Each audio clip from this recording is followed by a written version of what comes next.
नमस्कार, आप देख रहे हैं गुड न्यूज टुडे। शाम के 4 बज चुके हैं और ये वक्त होता है हमारे खास कार्यक्रम ये हुई ना बात का। मैं हूं आपके साथ अनंत भट्ट और आज चर्चा उस मसले पर होगी जो हमसे आपसे जुड़ा हुआ है। दरअसल आज का टाइम हाई राइज इमारतों का है। इन इमारतों में रहने वाले लिफ्ट के सहारे होते हैं, लेकिन अगर लिफ्ट का ये सहारा ही भरोसेमंद ना हो तो क्या होगा। कुछ दिन पहले ऐसा एक हादसा हुआ जिसने सबकी टेंशन बढ़ा दी। आपको बताएं कि एक सोसाइटी में अचानक लिफ्ट खराब हो गई और इस खराब लिफ्ट की वजह से एक बुजुर्ग को अपनी जान गंवानी पड़ी।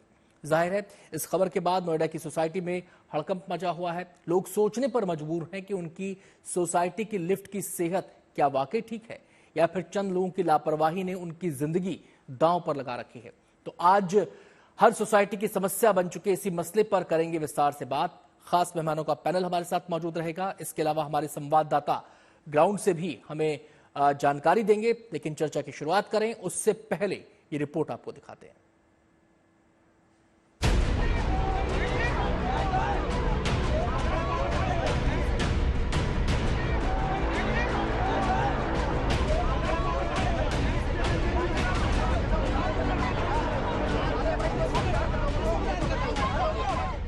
नोएडा की तमाम सोसाइटी के व्हाट्सएप ग्रुप में बीते 4 दिनों से इन्हीं तस्वीरों की चर्चा है।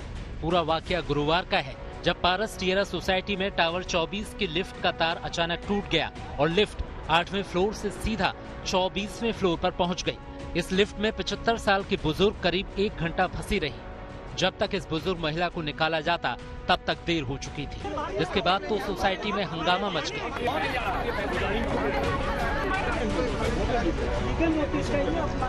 टावर ग्रुप में चल रहा था, कोई फंसा है, लिफ्ट में कोई है, किसी का कोई रिस्पांस नहीं था। हर कोई ये कह रहा था कोई नहीं है, कोई नहीं है। हम भी यही थे कि चलो रिलैक्स है, कोई नहीं है लिफ्ट में। जब हमारे टावर 24 में 8th फ्लोर में किसी की मदर इन लॉ मिसिंग हुई कि वो 1 घंटे से आई नहीं है। उसके बाद सोसाइटी की मेंटेनेंस को कुछ होश आया, फिर वो लिफ्ट में जगह उन्होंने जो भी है, तो तब जाके पता चला कि लेडी अंदर सफर कर रही है। जब तक उसे निकाला तो वो बेहोशी की हालत में उसे बाहर निकाला। जब उन्हें 1 घंटे बाद हॉस्पिटल ले जाया गया, उसके बाद वहां से डिक्लेयर हुआ कि वो शी इज डेड। कुछ दिन पहले ही दिल्ली के साउथ एक्सटेंशन में भी लिफ्ट से जुड़ी ऐसी घटना सामने आई थी। यहाँ एक बिल्डिंग के क्लब की लिफ्ट में 10 लोग घंटों फंसे रहे। काफी मशक्कत के बाद जब लिफ्ट का दरवाजा नहीं खुला तो लोगों ने कंट्रोल रूम से मदद मांगी और तब जाकर सुबह 6:30 बजे फायर ब्रिगेड की टीम ने शीशा तोड़कर सभी 10 लोगों को रेस्क्यू किया।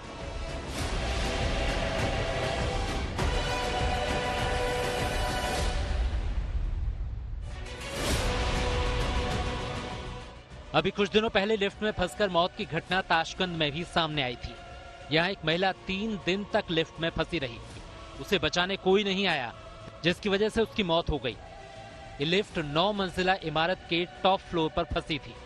जांच में पता चला कि लिफ्ट में कई तरह की दिक्कतें थीं, जिसकी वजह से लिफ्ट अचानक रुक गई। जाहिर है लिफ्ट आजकल ऊंची सोसाइटी की मजबूरी है।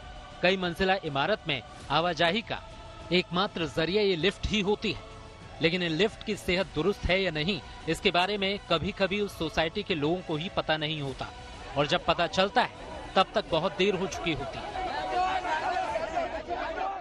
रेगुलर होता है हमारे यहाँ, इन्फॉर्मेशन दी जाती है, प्रायर इन्फॉर्मेशन। हाल ये है कि ऊंची सोसाइटी की लिफ्ट में लोगों का आना जाना रोज होता है, लेकिन ये लिफ्ट 100% सुरक्षित है या नहीं, इसका इत्मीनान लोगों को खुद नहीं होता। राइट नाउ अभी जहाँ तक हम वाली सफारी में देखा है मैंने, तो मंथली मेंटेनेंस का नोटिस अपलोड होता रहता है। Although I have not seen anybody coming here और रेगुलरली चेकअप होता हुआ, but since it is there तो it gives me a sense of security कि हाँ भाई हो रहा है। बट प्रीवियसली जहाँ मैं रहता था मैंने वहाँ देखा था कि लिफ्ट वाला आ रहा है, प्रॉपर वहाँ पे काम चल रहा है। यहाँ पे मे बी टाइमिंग्स थोड़ी लेट होंगे, मतलब ऐसे आवर्स होंगे जहाँ पे हम देख नहीं पाते हैं कोई लाइक नॉर्मल फ्लो दिन का, उसमें दिक्कत ना आए इस वजह से। ऐसे में लोगों के मन में ये सवाल भी होता है कि लिफ्ट में आने वाली दिक्कतों को कैसे पहचानें और कैसे समझें कि लिफ्ट कब और किन हालात में दगा दे सकती है। और देखिए, जो लिफ्ट में मैनुअल मेंटेनेंस होती है, ऑटोमेटिक मेंटेनेंस होती है, कुल मिला के जो मशीनों का मेंटेनेंस है, लिफ्ट का मेंटेनेंस है, वो ऑनर द्वारा नहीं कराया जाता। तो जो लिफ्ट है आप समझ रहे हैं कि वो वर्टिकली जाती है और लिफ्ट में अगर मेंटेनेंस नहीं करे तो उसमें हज़ार ज़्यादा है, डेंजर ज़्यादा है लोगों के फंसने की वजह से। पैनिक होने की वजह से जो है इसमें दिक्कतों का सामना करना पड़ता है लोगों को। जाहिर है लोग लिफ्ट को केवल फ्लैट से नीचे आने या नीचे से फ्लैट तक जाने का जरिया मानते हैं। लोग ये नहीं समझते कि लिफ्ट एक ऐसी भी मशीन है जो कभी भी संकट में फंसकर आपको भी संकट में डाल सकती है। ऐसे में हमें पता होना चाहिए कि लिफ्ट अगर फंस जाए तो हम क्या करें। यही अनुरोध है कि पैनिक ना हो, हम फायर सर्विस, पुलिस सर्विस वहां पहुंचेगी और लोगों को हर संभव प्रयत्न करके निकाला जाएगा। बस आप लोगों को अनुरोध है कि आप 112 पे कॉल करें। अभी जो हमारे पास सूचनाएं आ रही हैं वो यही है कि लिफ्ट में फंसने के बाद हमें कॉल ना करके अपने रिलेटिव्स को कॉल किया जा रहा है। रिलेटिव्स भी लोकल मेंटेनेंस को तो कॉल कर रही है, हमें कॉल नहीं कर रही है। जमाना ऊंची ऊंची इमारतों का है और लिफ्ट इन इमारतों की सबसे अहम जरूरत है। लिहाजा लिफ्ट कभी भी कहीं भी किसी के लिए भी जानलेवा ना बने, इसको लेकर भी काफी कुछ किए जाने की जरूरत है। जरूरत इस बात की भी है कि अपनी अपनी इमारतों में लिफ्ट को लेकर लोग जागरूक हों। Bureau report, good news today. तो तमाम पहलुओं इस मसले के, मसला बेहद गंभीर है, आम लोगों की सुरक्षा से जुड़ा है, उनकी जिंदगी से जुड़ा है, लिहाजा विस्तार से बातचीत आज हम इस मसले पर कर रहे हैं। हमारे साथ खास मेहमान भी मौजूद हैं और हमारे साथ हमारे संवाददाता भी इस चर्चा में हिस्सा लेंगे। हम मेहमानों से परिचय सबसे पहले आपका करवा दें। हमारे साथ brigadier doctor BK Khanna retired मौजूद हैं, डिजास्टर मैनेजमेंट एक्सपर्ट के तौर पर। इसके अलावा हमारे साथ मौजूद रहेंगे डॉक्टर हरीश त्रिपाठी, जो कि प्रिंसिपल आर्किटेक्ट हैं अर्थ इंफ्राटेक के। हमारे साथ दिनकर पांडे जी मौजूद रहेंगे, जो कि वाइस प्रेसिडेंट हैं नेफोवा के। हमारे साथ रॉबर्ट जी भी मौजूद रहेंगे, जो 44 साल का एक्सपीरियंस इनका है इस लिफ्ट और एलिवेटर इंडस्ट्री में, और हमारे संवाददाता ग्राउंड से इस चर्चा का हिस्सा रहेंगे। सभी मेहमानों का बहुत बहुत स्वागत है। सबसे पहले मैं मनीष का रुख करना चाहूंगा। एक बार इस हादसे के बाद उस सोसाइटी की क्या स्थिति है, वहां के लोग क्या कह रहे हैं, उनका क्या नजरिया है, क्या वो इस डर से, इस खौफ से उबर पाए हैं, क्या हालात को दुरुस्त करने के लिए उपयुक्त कदम उठाए गए हैं? मनीष।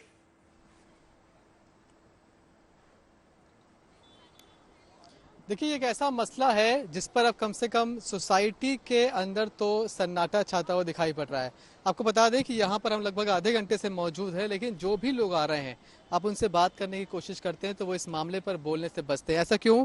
क्योंकि AOA बना हुआ है यहाँ पर, और AOA के भी कई मेंबर्स का नाम FIR में डाला गया है, उनके खिलाफ भी नामजद FIR दर्ज हुई है जी। मतलब कि जिस तरह से अब तक हम लोग देखते आए हैं कि लिफ्ट जैसे मुद्दे पर आप सीधे जिम्मेदार ठहराते थे उस कंपनी को जिसकी लिफ्ट वहां पर लगी हुई है, लेकिन इस मामले में ये माना गया है कि AOA की लापरवाही थी। मतलब उन लोगों ने टाइम पर उसका मेंटेनेंस नहीं करवाया, टाइम पर मेंटेनेंस के लिए टीम को इन्फॉर्म नहीं किया। तो कुल मिलाकर अभी इस मसले पर लोग बसते हुए दिखाई पड़ रहे हैं जी। वो विक्टिम फैमिली जिसमें उस महिला की मृत्यु हुई, उन महिला की मृत्यु हुई, वो फैमिली भी मीडिया से बातचीत करने को तैयार नहीं है, और ये शायद एक बड़ी वजह है कि कोई भी सामने आकर बोलने को इस मामले में तैयार नहीं है। हालांकि नियम अब इस घटना के बाद काफी हद तक साफ हो गए हैं कि ऐसा नहीं है कि अगर आपके यहाँ लिफ्ट लगी हुई है तो जिस कंपनी की लिफ्ट लगी हुई है सिर्फ वो जिम्मेदार मानी जाएगी, बल्कि उसका रखरखाव कौन कर रहा है, उस लिफ्ट का ऑफिशियली डॉक्यूमेंट्स पर ओनर कौन है, चाहे वो AOA के लोग हों या फिर मेंटेनेंस की टीम हो, उनकी जिम्मेदारी मानी जाती है। और अगर उनकी जिम्मेदारी मानी जाती है तो उसी के तहत यहाँ पर कार्रवाई की गई है। 8 लोगों के खिलाफ नामजद FIR दर्ज अब की ये गई बताएं है। कि पुलिस लगातार मामले की जांच कर रही है और हाईराइज जांच के बाद सोसाइटी हो जो सकता है कि इसमें जी, गिरफ्तारी भी हो। हाईराइज सोसाइटी जितनी है उनमें अलग अलग ब्लॉक्स होते हैं और अलग अलग ब्लॉक्स में बहुमंजिला इमारतें होती हैं, तो यहाँ पर क्या स्थिति है? क्या एक ही लिफ्ट है या फिर अलग अलग ब्लॉक्स के लिए हर बिल्डिंग में एक से ज्यादा लिफ्ट है? क्या स्थिति है यहाँ पर? नहीं, बिल्कुल, मैं तस्वीरों में आपको दिखाता हूँ कि यहाँ पर बहुत सारे ब्लॉक हैं और लगभग यहाँ पर 10 से 12 टावर हैं और हर टावर में कम से कम 2 लिफ्ट तो है ही। एक सर्विस लिफ्ट होती है और एक लिफ्ट रेजिडेंट्स के लिए होती है, तो 2 लिफ्ट तो होती हैं, लेकिन उनमें भी हालात ये है कि अधिकतर जो लिफ्ट्स हैं उनमें से एक लिफ्ट काफ़ी वक्त के लिए कई बार ख़राब भी होती हैं। लिफ्ट का ख़राब होना, उसका मेंटेनेंस होना कोई अलग बात नहीं है, लेकिन प्रॉब्लम ये है कि आप खुद किसी प्रॉब्लम को आइडेंटिफाई नहीं करते हैं, उसको एड्रेस नहीं करते हैं। इस मामले में भी वही हुआ कि लगातार लिफ्ट में प्रॉब्लम आ रही थी, लेकिन मेंटेनेंस ने, एओए ने उस पर ध्यान नहीं दिया। अगर उस कंपनी को वक्त रहते बुलाया जाता तो ज़रूर शायद हालात कुछ और होते। एक बहुत इम्पॉर्टेंट बात यह भी है कि आज हमारी जब बातचीत हुई CFO से, चीफ फायर ऑफिसर से, उन्होंने बताया कि ऐसे केसेस में कई बार उन्हें रेस्क्यू के लिए कॉल बहुत देर में जाती है। इस मामले में भी उनके पास जो कॉल गई वो लगभग 1 घंटे के बाद गई। अगर टाइम से उनको कॉल किया था, वो लोग आते तो वो वेल ट्रेंड है इस तरह के कामों के लिए, तब भी शायद स्थिति कुछ और हो सकती थी। लेकिन मैं आता हूं मनीष आपके पास, मैं आपके पास आता हूं। हम इस समय सीधे नौबत जी का यहां पर रुख करना चाहेंगे, जो कि जैसा मैंने आपको बताया 44 साल से हैं लिफ्ट और एलिवेटेड इंडस्ट्री से जुड़े हुए। नौबत साहब, सबसे पहले हम आपसे यही जानना चाहते हैं कि ये जो लिफ्ट से जुड़े हादसे होते हैं, इसकी मुख्य वजह होती क्या है? कौन सी वो वजह है जो कारण बनती है इसका? देखो, इसमें क्या इशू है कि इक्वली सोसाइटी और जो मेंटेनेंस की कंपनी है रिस्पॉन्सिबल है जी। क्या है कि लिफ्ट का मेंटेनेंस के लिए पैसे बचाने के लिए कभी कभी एकदम चालू वाला ऑपरेटर को मेंटेनेंस कंपनी को दिया जाती है, जो हमेशा काफी शॉर्टकट लेती है जी। नॉर्मली लिफ्ट की मेंटेनेंस में हर महीना प्रिवेंटिव मेंटेनेंस होने चाहिए। प्रिवेंटिव मेंटेनेंस में लिफ्ट की रोप कैसी है, मजबूत है, कोई टूटने की चांस है, लिफ्ट के मशीन कैसे है, लिफ्ट के ब्रेक्स कैसे है, लिफ्ट के पूरे सेफ्टी सर्किट में है कि नहीं, ये सब without fail by default check करने ही चाहिए। इस चीज को हम लोग प्रिवेंटिव मेंटेनेंस बोला जी।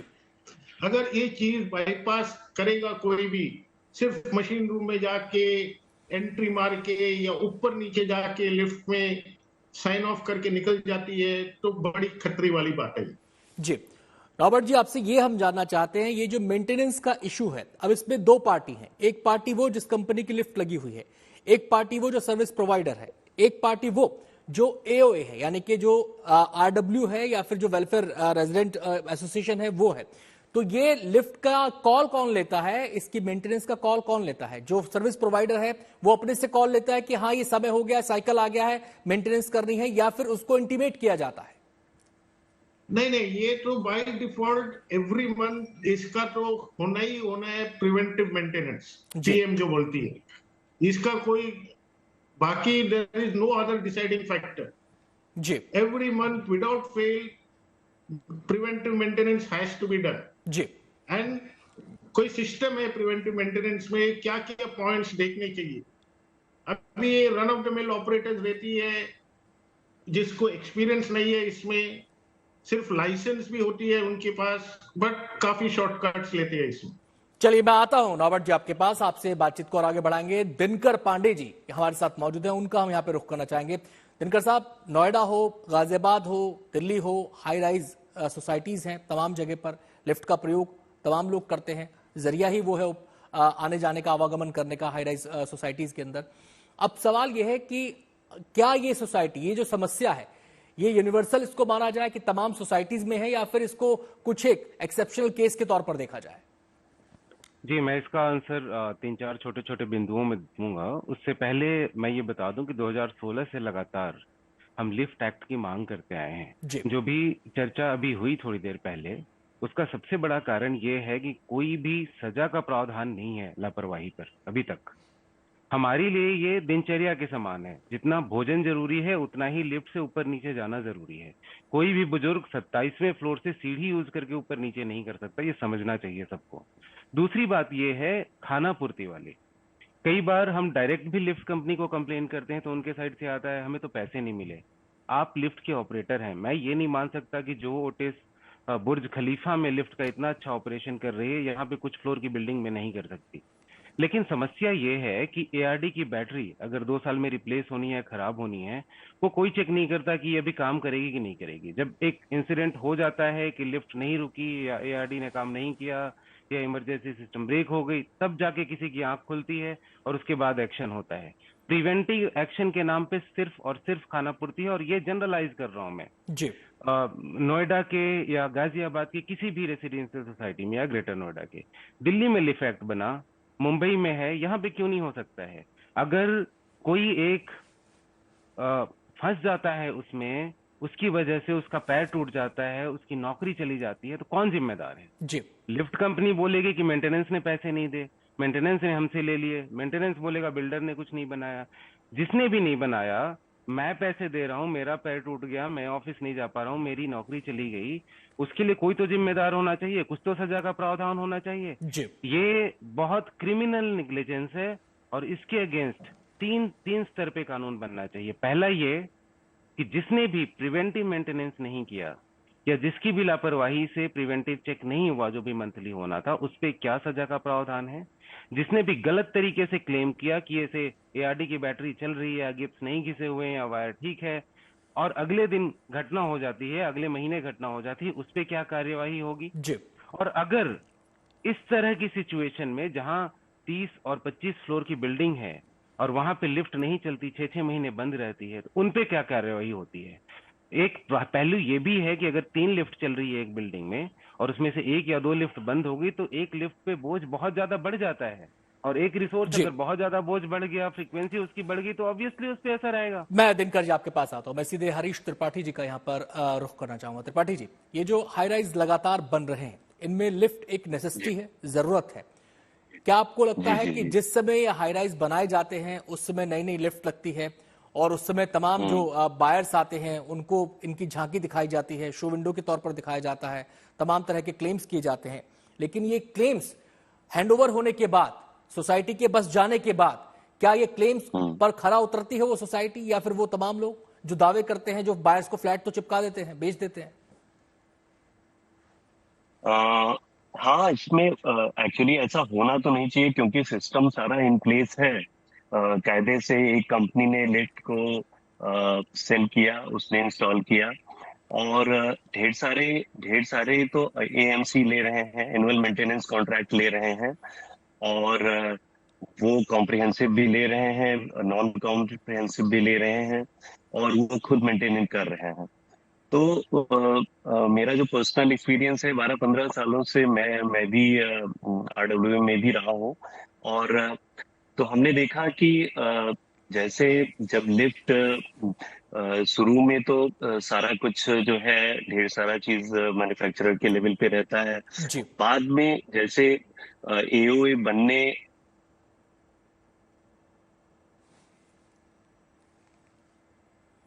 चलिए हम दिनेश जी से हरीश जी से बातचीत को आगे बढ़ाएंगे। इस समय हम सीधे रुक करना चाहेंगे, हमारे साथ disaster management expert brigadier BK Khanna ji मौजूद हैं। ब्रिगेडियर साहब, अब यह है कि मेंटेनेंस हुई, प्रिवेंटिव मेंटेनेंस होना चाहिए, ये एक अलग मसला है, लेकिन अब आती है बात सिचुएशन की। अब कोई व्यक्ति सिचुएशन में फंस गया, गलती किसकी है ये बाद में तय होगा, लेकिन सबसे पहली प्रायोरिटी है उसकी जान को बचाना, उसको उस ट्रॉमा से बाहर निकालना। अब मान लीजिए लिफ्ट में कोई फंस जाता है तो लोग पैनिक हो जाते हैं, ट्रॉमा में आ जाते हैं कि अब क्या करें, कैसे आगे बढ़ें। तो उस सिचुएशन को हैंडल कैसे करना है जो लोग जब तक मदद नहीं पहुंचती है? ये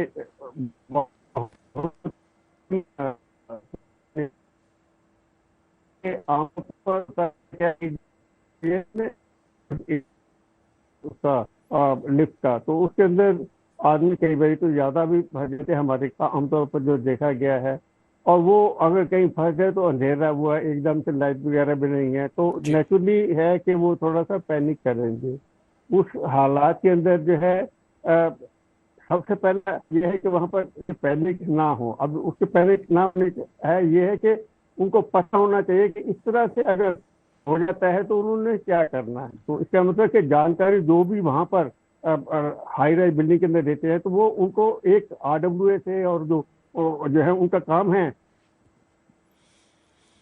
चलिए, ब्रिगेडियर साहब से हमारा संपर्क फिलहाल टूट गया है, जैसे संपर्क स्थापित होगा उनसे हम बातचीत करेंगे। इस समय हम सीधे रुख करेंगे हरीश त्रिपाठी जी का। हरीश जी, आपकी बात बीच में अधूरी रह गई थी। आपने कहा कि जिस समय सोसाइटी बनती है, हाई राइज बनता है, उस समय तमाम तरह के कॉन्ट्रैक्ट्स होते हैं।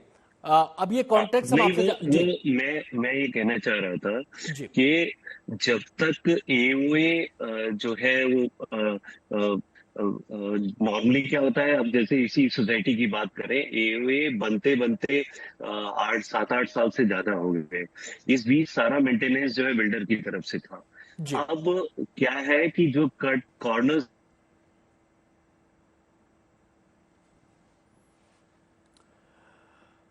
हरीश जी से भी हमारा संपर्क इस समय नहीं हो पा रहा है। चलिए हम सीधे रुख करेंगे दिनकर पांडे जी का।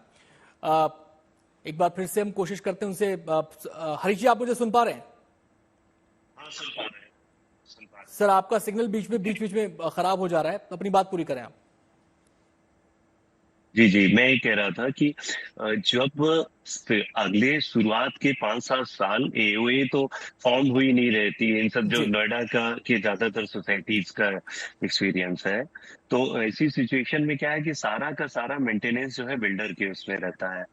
और उस टाइम पे लिफ्ट जो है, क्योंकि ये लोग जो नॉर्मली लिफ्ट का ये कहते हैं कि 15 साल में तो हमारी लिफ्ट जो है फिनिश हो जाती है, अब आपको सारा कुछ जो है चेंज करना पड़ेगा। तो सेल्फ लाइफ जो है अपने आप में काफी कम इन्होंने रखी हुई है। अब उसमें 7-8 साल में तो उसका स्टेटस काफी कुछ डिफरेंट हो जाता है। तो ये सारे इश्यूज मेंटेनेंस के ही इश्यू ज्यादा है। और दूसरा ये है कि ये बात अभी हमारे दूसरे वक्ता बोल रहे थे कि कोई भी इस पे रेगुलेशन ना होने की वजह से कोई क्रॉस चेक नहीं है।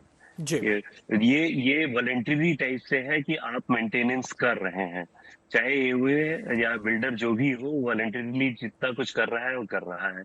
कोई इस पे कंप्लायंस का वो नहीं है कि या कोई क्रॉस चेक नहीं है, इसकी वजह से हरीश जी, तो क्या हम ये मान के चलें कि नोएडा में, ग्रेटर नोएडा में, गाजियाबाद में, जहां पर कोई नियम कायदा इसको लेकर नहीं बना है, भगवान भरोसे हैं हाई राइज में रहने वाले लोग? हाँ, वो तो है ही। आप एज इंडिविजुअल आपके बस का नहीं है जान पाना। इवन एओए मेंबर्स अगेन, अच्छा इसमें भी जो ये बात थी जो शुरू में नॉबर्ट ने कही कि होता क्या है कि जब सेम कंपनी कई बार मेंटेनेंस करती है तो फिर भी ज्यादा रिस्पॉन्सिबल होती है। जब उसमें कॉस्ट कटिंग के लिए आप किसी थर्ड पार्टी को मेंटेनेंस के लिए देते हैं और उसमें भी कॉम्प्रिहेंसिव ना करके कुछ शॉर्टकट्स करते रहते हैं कि अच्छा ये बचा लिया वो बचा लिया, तो उसमें क्या है कि कई जरूरी चीजें जो है आपकी अप टू डेट नहीं रह पाती हैं। आज मसला है लोगों की सुरक्षा से जुड़ा, खासकर वो लोग जो बहुमंजिला इमारतों में, सोसाइटीज में रहते हैं, लिफ्ट से आवागमन करते हैं। अब लिफ्ट कितनी सुरक्षित है, ये सवाल यहां पर है आज चर्चा का। और ये सवाल इसलिए खड़ा हुआ क्योंकि हाल फिलहाल में कई लिफ्ट से जुड़े हादसे आ चुके हैं। सीधे मैं दिनकर पांडे जी का रुख करना चाहूंगा, जो कि वाइस प्रेसिडेंट है नेफुफा के। आप दिनकर जी, मेरा सवाल आपसे यह है, आपने कहा कि लिफ्ट एक्ट की जरूरत है नोएडा, ग्रेटर नोएडा, गाजियाबाद में। आपसे जानना ये चाहते हैं कि जिन शहरों में ये एक्ट है, जहां पर ये एक्ट काम कर रहा है, जहां पर ये कानून काम कर रहा है, वहां के रेजिडेंट्स के पास कौन कौन से वो अधिकार होते हैं जिनके जरिए वो इसके खिलाफ अपनी आवाज बुलंद कर सकते हैं, नोटिस में चीजों को ला सकते हैं, और जहां के और जो नोएडा और ग्रेटर नोएडा के लोग हैं, गाजियाबाद के लोग हैं, वो लैग कर रहे हैं? जी, और ज्यादा दूर की बात नहीं है, दिल्ली में ही एक्ट है। मैं मुंबई में भी रहा हूँ कुछ समय, तो वहां पे भी एक्ट है। सबसे पहली बात यह है कि अगर मैं लिफ्ट में फंसता हूँ किसी भी रीजन से, मैं उसमें नहीं जाना चाहता, इमरजेंसी बैटरी खत्म हो गई, लाइट नहीं आई या कोई टेक्नीशियन नहीं आया, किसी भी रीजन से मैं फंसा, तो एक कोई भी एसएलए नहीं है कि कितनी देर में लिफ्ट कंपनी, मैन्युफैक्चरर कंपनी या मेंटेनेंस कंपनी का नुमाइंदा आएगा, या कितनी देर में मेंटेनेंस किसी लिफ्ट टेक्नीशियन को अरेंज करेगी। जी, जब तक वो नहीं आता तब तक मैं फंसा रहूंगा और शायद घुटन से वहीं पे दम तोड़ दूं। सबसे पहली बात तो ये है कि एक नियत टाइम होना चाहिए कि अगर कोई इमरजेंसी में फंसता है तो कितने मिनट या घंटे के अंदर वहां पे रेस्क्यू टीम आएगी और निकालेगी। That is number 1। किसी भी वजह से अगर लिफ्ट खराब होती है, अगर किसी टावर में 2 लिफ्ट चल रही है और एक खराब हुई, तो ऑब्वियसली दूसरे पे डबल लोड बढ़ता है और दुर्घटना के चांसेस ज्यादा बढ़ जाते हैं। तो अगर एक लिफ्ट खराब हुई है तो कितने दिन के अंदर आप ठीक करेंगे, कब तक आपका पार्ट्स आएगा?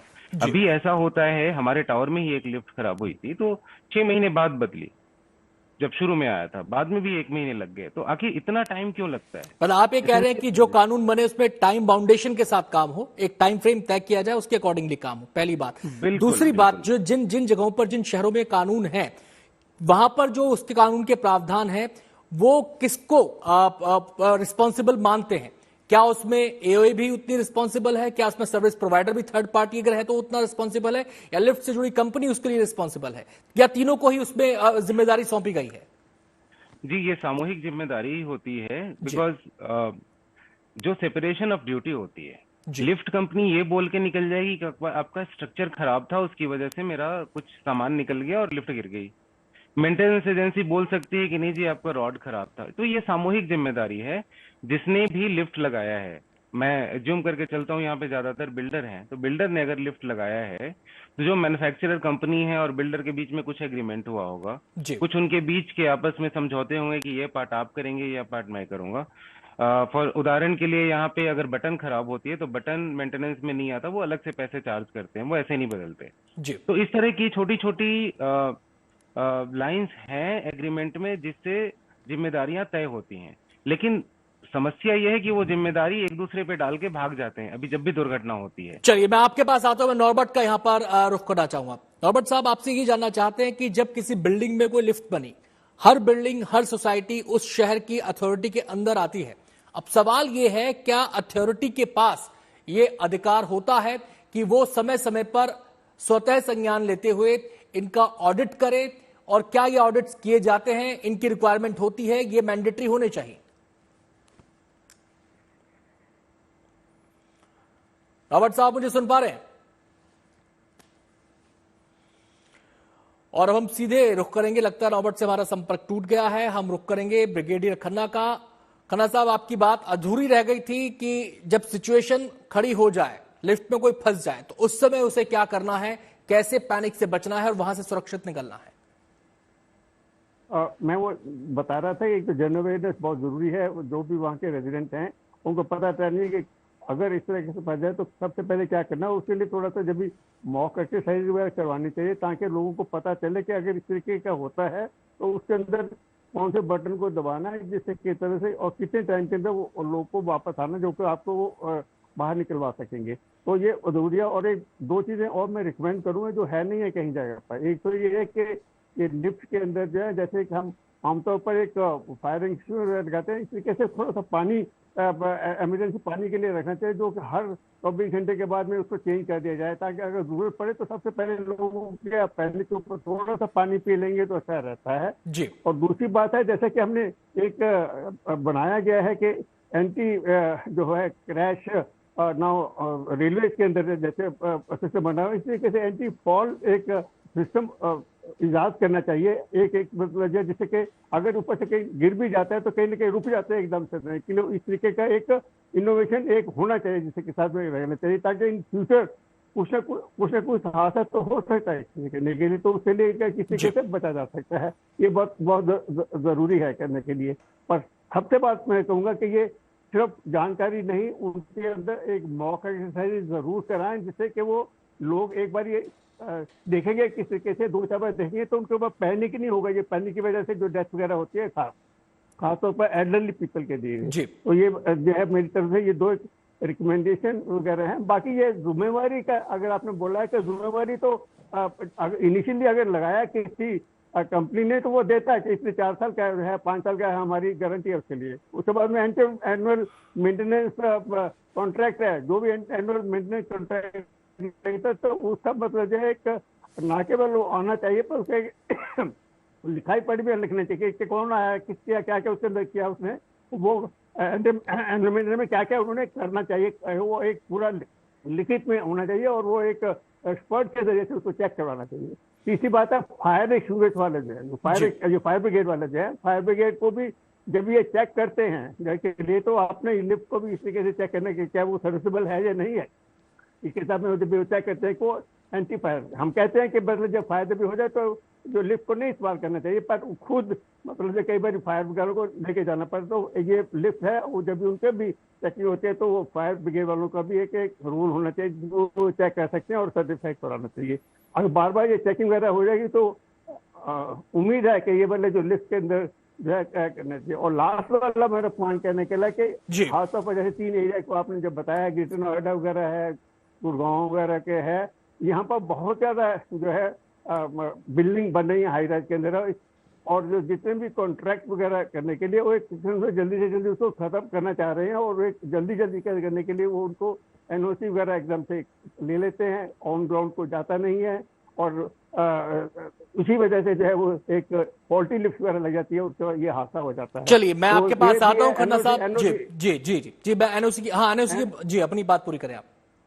या एनओसी जो है, एनओसी देने से पहले जो है उसको ठीक तरीके से जानकारी करनी चाहिए कि वो ठीक है या नहीं।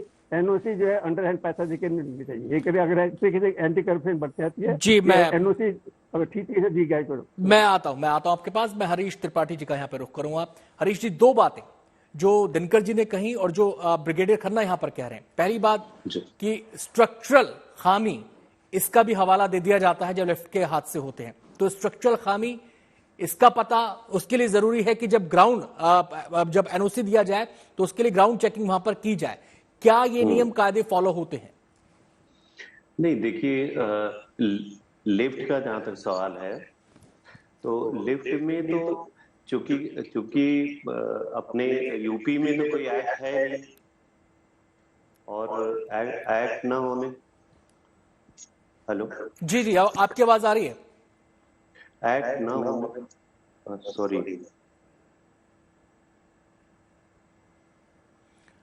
हरीश जी होने की वजह से आपकी आवाज आ रही है, आपकी आवाज आ रही है। एक सेकंड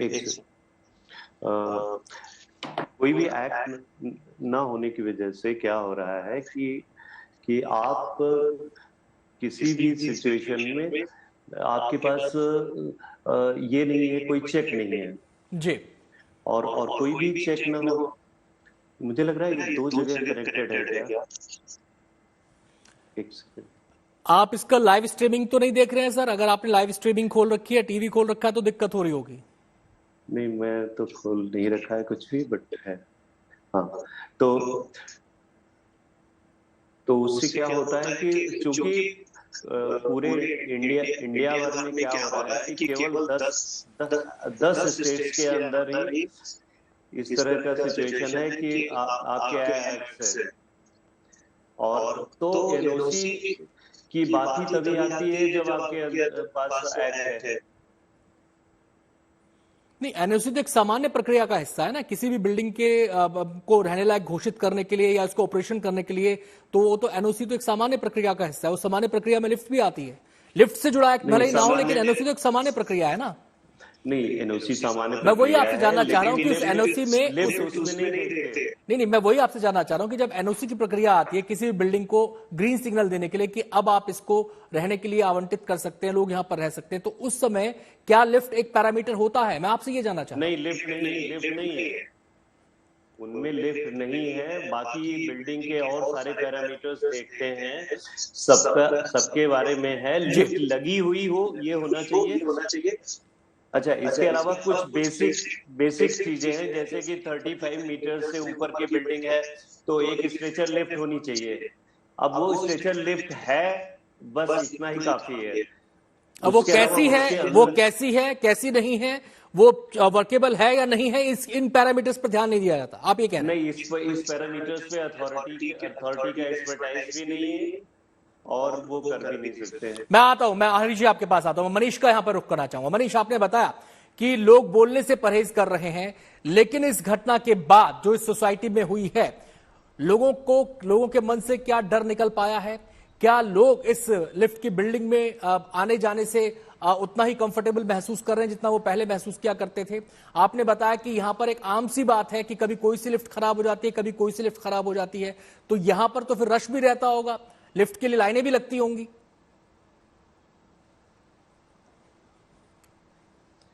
देखिए, मैं आपको बताऊं कि इन अपार्टमेंट्स को हाई राइज भी कहते हैं और हाई राइज में लोगों को हाइट पर रहने का बड़ा शौक होता है। पूरा का पूरा एक नया शहर बसा इस हाई राइज सोसाइटी का, जैसे कि नोएडा एक्सटेंशन कहते हैं। और मैं आपको बताऊं कि सिर्फ ये बात इस सोसाइटी के लिए नहीं बल्कि उन तमाम सोसाइटीज़ के लिए, उन हाई राइज के लिए है जहां पर लोग हाइट पर रहना पसंद करते हैं कि जब उनको उनके घर का पोजीशन मिलता है। तो बहुत सारी सोसाइटीज़ ऐसी थी जिनमें लिफ्ट का बड़ा इशू था, लेकिन नोएडा में आप समझते हैं कि कुछ साल पहले तक ऐसी स्थिति थी कि कई सारे प्रोजेक्ट्स अधूरे पड़े हुए थे। कई लोगों के घर, फ्लैट उनको मिल ही नहीं रहे थे पोजीशन के टाइम से बहुत आगे तक बात निकल जाने के बावजूद। तो जब पोजीशन के 4 साल 5 साल बाद जबरदस्ती बिल्डर से फ्लैट लोगों ने लिया है रहने के लिए, तो उसके बाद जब उनको मालूम पड़ा कि यहाँ पर लिफ्ट की क्वालिटी बहुत खराब है तो वो अथॉरिटी गए, अथॉरिटी में कंप्लेन की गई ग्रेटर नोएडा अथॉरिटी में, और कहा गया कि भाई यहाँ की लिफ्ट बहुत खराब है, आप इंटरवीन करिए, बिल्डर को डांटिए, उससे बोलिए कि लिफ्ट को चेंज करें। लेकिन उस वक्त अधिकारियों का जवाब ये होता था कि भाई साहब यहाँ तो लोगों को उनके घर नहीं मिल रहे हैं, फ्लैट नहीं मिल रहे हैं, आपको कम से कम फ्लैट तो मिल गया, आपका इतना बड़ा मुद्दा सुलझ गया है, अब आप कहाँ छोटे मोटे मुद्दों में सुलझे हैं, कुछ दिन में वो भी ठीक हो जाएगा। तो लिफ्ट को लेकर ये अप्रोच था उस वक्त की अथॉरिटीज की, उस वक्त के ऑफिसर्स का, और आम लोगों के पास जब आप शौक में आप हाई राइज में ऊपर फ्लैट ले तो लेते हैं, लेकिन आप जानते हैं कि आपको लिफ्ट से ही ट्रेवल करना है, शायद ही कोई उस वक्त फ्लैट लेते वक्त ये सोचता हो कि उनके यहाँ लिफ्ट की क्वालिटी क्या है। चलिए, आपने अथॉरिटी की बात यहाँ पर की है, मैं मनीष, आपने अथॉरिटी की बात यहाँ पे की है, मैं दिनकर पांडे का यहाँ पर रुख करूंगा। दिनकर जी, अथॉरिटी, क्या अथॉरिटी का संबंध केवल जमीन आवंटन से ही है? बिल्डिंग को पास करना, ग्रीन करना उसी तक सीमित है? उसके बाद अथॉरिटी की क्या जुरिस्डिक्शन खत्म हो जाती है, उसके अधिकार खत्म हो जाते हैं, या ऐसे मसलों में अथॉरिटी इंटरवीन कर सकती है, ऑडिट कर सकती है? करना चाहिए, हम नहीं मानते कि उनका कोई अधिकार नहीं है, बिकॉज जिंदगी और मौत का सवाल है।